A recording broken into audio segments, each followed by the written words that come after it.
What's going on, guys? Welcome back to my channel, Coops Fitness.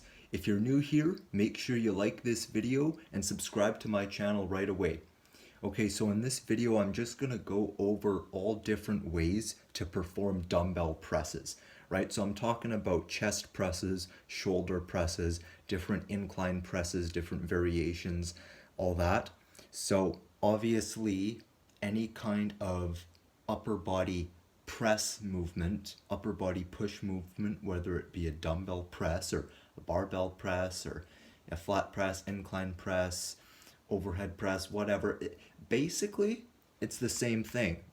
They're all the same thing because they're the same mechanics, the same movement, right? The difference is that with some exercises, you're doing more overhead, some you're doing flat, lying on a bench, some you're doing leaning back on an incline, right? So I'll just go over the different ones, right? So obviously we've got the shoulder press, right? So with shoulder presses, right? Back all the way on the bench, right? You want a slight angle, so 45 to 75 degree angle bend, not all the way out, not pinned in, right? Have them up to your ears, press up, squeeze, right? So that is all you need to know for your basic shoulder press, right? When you grab, your wrists don't want to be bent back. You want to be you want a firm grip, right? You don't want to be a big people mistake with grip, right? This is a mistake a lot of people make, is bending their wrists back. So you want to make sure that you're keeping those wrists as straight as possible, right? So that's like your basic shoulder press, right? That is some compound movement that everybody should be including at the beginning of an upper body push workout. Okay, now there are a couple things also. So there are different variations of shoulder presses you can do, right? There are incline presses that concentrate more on front delt and a little bit upper chest.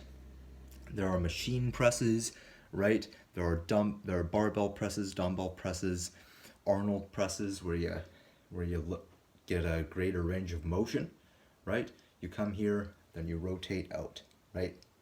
So another variation is the incline press.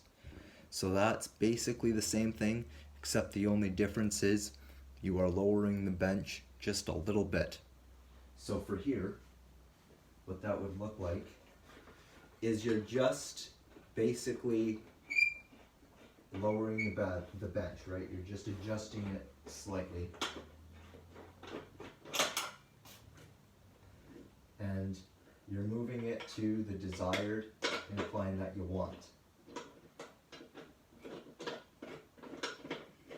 So in this case, this is like 2 steps away from flat, right? So it's up to you what incline you want. Some people want a slight incline where they're only 1 level above of flat, where they're only 1 step away from flat. Some people like a really hard incline where they're almost vertical.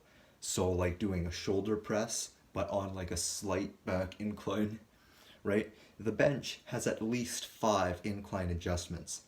So on upper push day, a really good idea is to just really experiment with it until you find the variation that suits your program and suits your goals the most.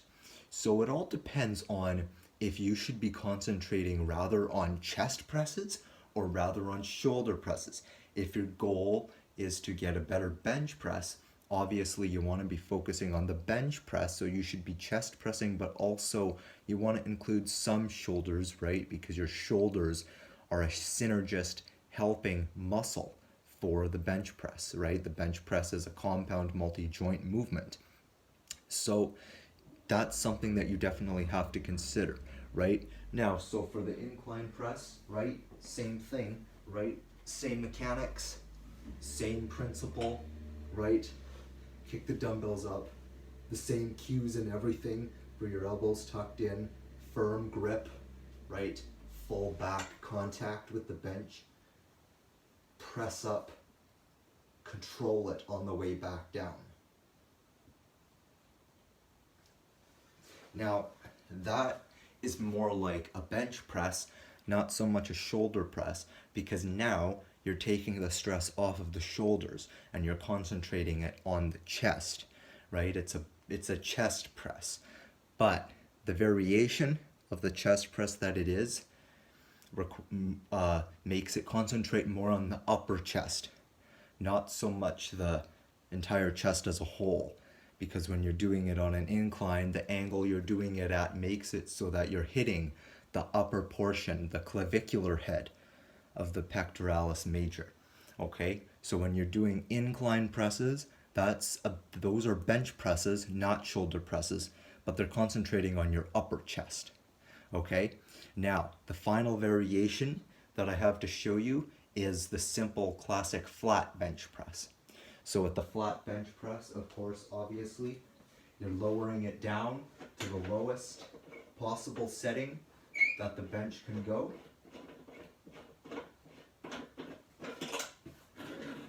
All right, and once again, like I said, you have to look at your routine.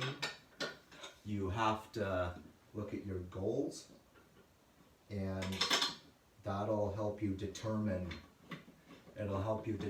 what variations you should be doing the most in your program. It'll help you determine if you should be doing more chest focused exercises like flat presses or chest press machines or the big barbell bench press, or it'll help you determine if you should focus more on shoulder exercises, depending on if you want a bigger bench press or a bigger shoulder press, right? If you want to be stronger on one or the other, if you're working on for hypertrophy, one muscle group like a bigger chest or bigger delts, that will determine and dictate what variation of upper body press you need to do. Okay, so the final exercise here we have is just the traditional classic bench press, right? You can do it with dumbbells, you can do it with a barbell, you can just do push-ups if you're at that level. You can use whatever you want, right? The point is you have to get the movement first and the proper form.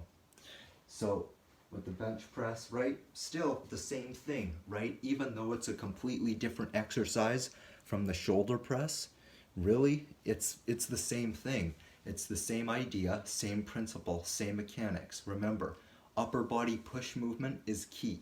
Any upper body push exercise that's going to concentrate on the chest or shoulders, anything like that is going to have the same principle to it. It's going to have the same mechanics, the same idea, right? You're going to have, your full back contact to the bench with the exception of a natural arc in your low back.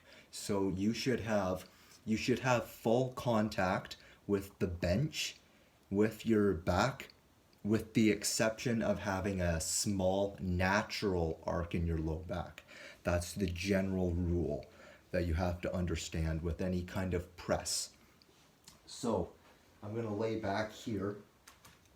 All you do, same thing, right? Lean back, kick up, elbows tucked, okay? I got that natural arc in my back. My scapula is retracted, and you press up strong. Now, the other thing that is really, really important that I kind of skipped over when I was demonstrating this just now was that scapular retraction. And this is something that's really, really important, right? Most people have this condition because of modern day living. They have this condition where their shoulders are just naturally rounded, and people have become human beings where they're not exactly like this 24/7. Most people do not stand this way because they do not work out on a regular basis, or they don't train mobility properly. Most people tend to hunch over like this instead of upright, tall, and serotonin like this. So one thing that is really important, so basic mobility like wall slides is always good, but also when you're bench pressing, it's really important to get that scapular retraction the whole time. You never want to round as you're coming forward. You always want to keep that tension on your upper back and shoulders and press up strong and only use your pecs. Okay, that's called scapular retraction. You want to retract your scapula the whole time. That is one of the most important things to consider. So scapular retraction, elbows tucked in, full contact with the bench with your glutes, hips, upper back, shoulders. The only thing that should not be touching the bench is your low back. By setting yourself up so that you retract your scapula, set your shoulder blades and upper back into the bench, that's going to help you create a natural arc in your low back. So your low back technically should not be pinned flat to the bench. The natural arc is necessary for you when you set your shoulder blades back, pin it to the bench, and retract that scapula. So that's really, really important, okay? So those are gonna be the main things that you have to consider for upper body pressing movements, okay? So if you like this video, make sure you give it a thumbs up. Make sure you hit that subscribe button. And thanks for watching. We'll see you next time.